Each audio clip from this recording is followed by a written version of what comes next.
I forget every word when I speak English. But I didn't give up. I stood in front of the class, hands shaking, heart pounding so loud I thought everyone could hear it. 30 pairs of eyes were locked on me. Waiting. Expecting. Judging. My tongue felt like it had swollen 3 times its size. My mouth opened, but nothing came out. Nothing. The sentence I had practiced the night before, the one I had whispered to myself over and over until I fell asleep, was gone. Like a dream you can't remember after waking up. My mind was blank. My face flushed red. My throat tightened. Everyone was staring. I could hear a few giggles in the back. I wanted to disappear. My name is Sofia, and this was my first month studying in an American college. I came from Argentina with big dreams, a suitcase full of second-hand clothes, and a stubborn belief that English wouldn't stop me from reaching my future. But that day, it almost did. I grew up in a small town near Cordoba, where English wasn't just a subject, it was a mystery. We had one English class a week.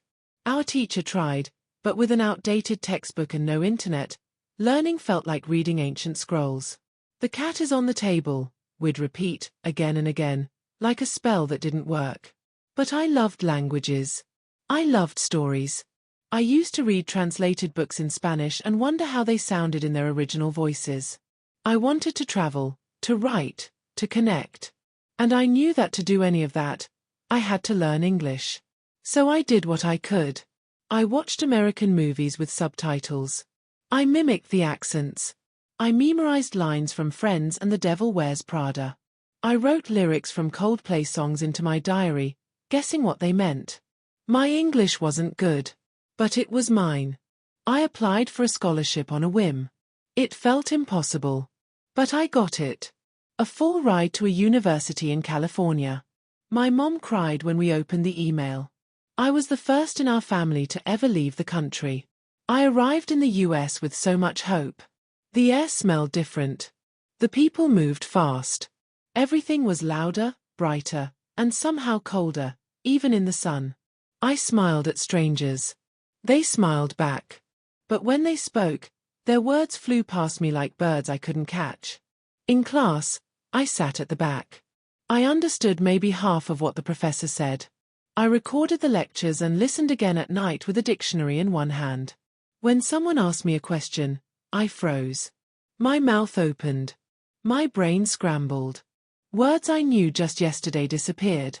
Gone. And when I did manage to say something, I hated my accent.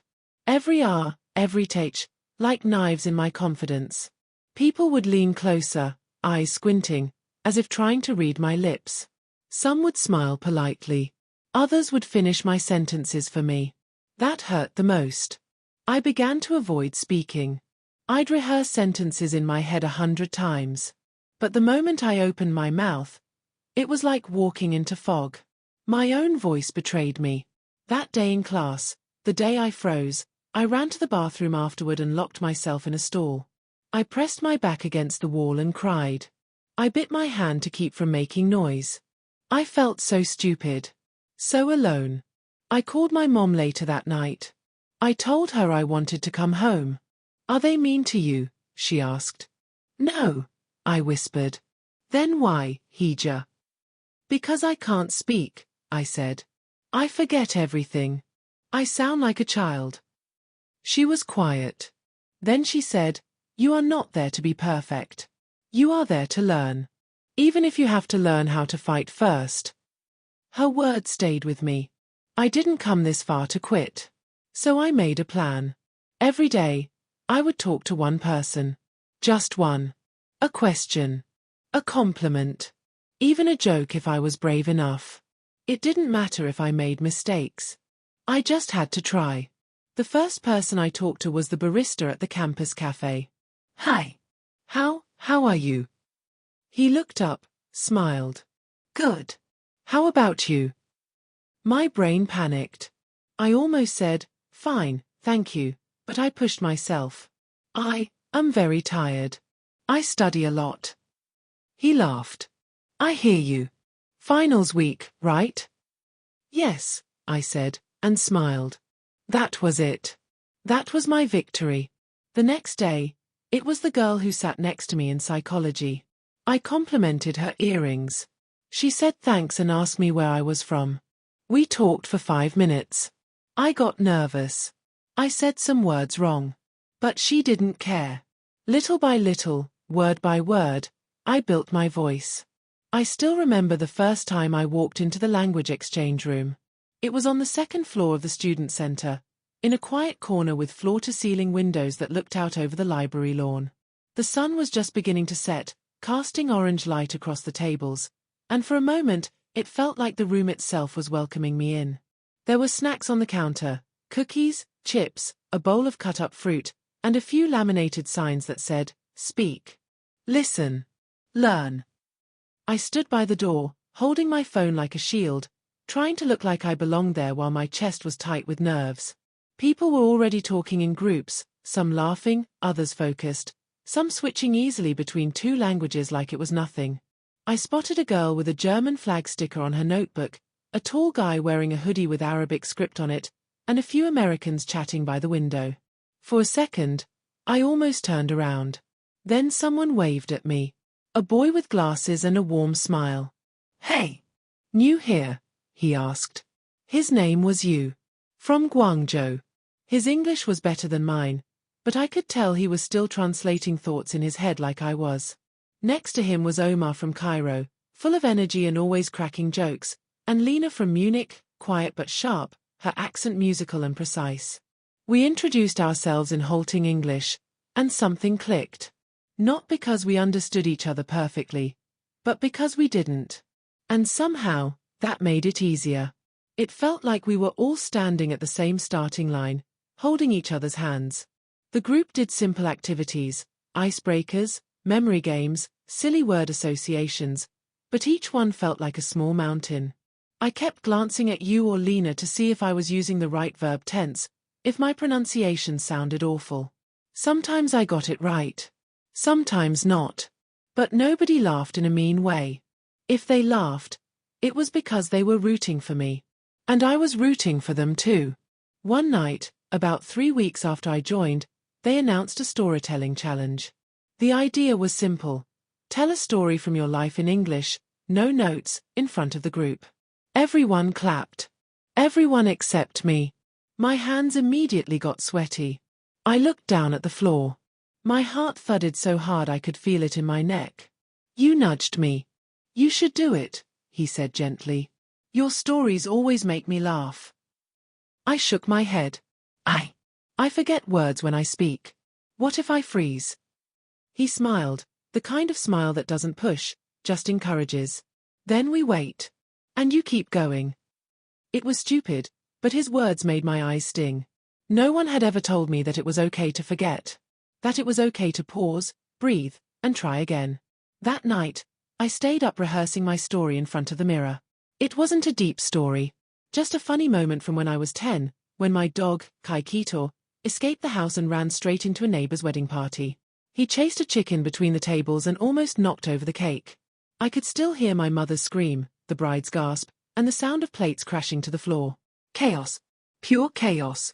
I told myself, if I can make them see it, they'll laugh with me. The next evening, I stood in front of the group, knees shaking. The lights felt too bright. Everyone was watching. I almost bailed. I looked at you. He gave me a thumbs up. I took a breath. And began. At first, I stumbled. I forgot the word for leash and called it the dog string. But someone in the back laughed. Kindly. I smiled. I kept going. I gestured wildly with my hands, acted out the dog running, the chicken flapping, the bride screaming. I saw faces light up. Laughter. Real, warm laughter. Not at me, with me. Something inside me cracked open. The words weren't perfect, but they were alive. They were mine. They carried the rhythm of my heart, the melody of my childhood. In that moment, I realized something that changed me forever. Fluency is not perfection. It's not about sounding like a native speaker. It's about being heard, and being brave enough to speak even when you're afraid. And I was brave that night. But just as I started to feel the joy of growing, life reminded me that growth always comes with pain. A few weeks later, in my sociology class, we were put into groups to work on a big semester project. Our final assignment was to analyze a cultural trend and present it to the whole class. I was excited, until I learned I'd been chosen to deliver the closing summary. In front of everyone. With 2 American classmates. Their names were Brandon and Claire. They were smart. Confident. Spoke fast and joked between themselves using slang I couldn't understand. I tried to keep up, taking notes, nodding even when I didn't fully get what they meant. One afternoon, while we were working on our slides in the library, I heard them whispering. "Are you sure she can handle the presentation?" Claire asked Brandon, not even looking at me. "She barely speaks in class," he replied. "We can just ask the professor to let one of us do it." They didn't know I was behind the bookshelf. I stood there, frozen, holding my coffee cup, my ears burning. The worst part wasn't that they doubted me. It was that I doubted myself too. That night, I couldn't sleep. I stared at the ceiling for hours, thinking, maybe they're right.